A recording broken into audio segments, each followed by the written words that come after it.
तरफ से आने वाला एक बहुत ही अच्छा स्पीकर जो है जेब्रानिक्स इग्लू 2। ये मैंने वाइट कलर पे मंगाया है। आपका वाइट डेस्कटॉप है तो इसको आप कंसिडर कर सकते हैं। तो चलिए शुरू करते हैं अनबॉक्सिंग के साथ, और मैं इसका रिव्यू भी दूंगा।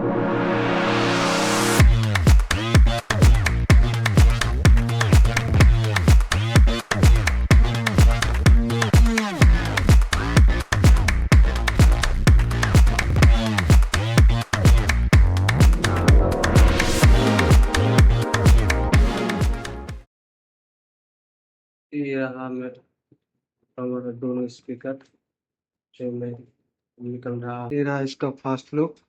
ये पूरा बबल रैप के साथ आता है, तो डैमेज होने का कोई डर नहीं।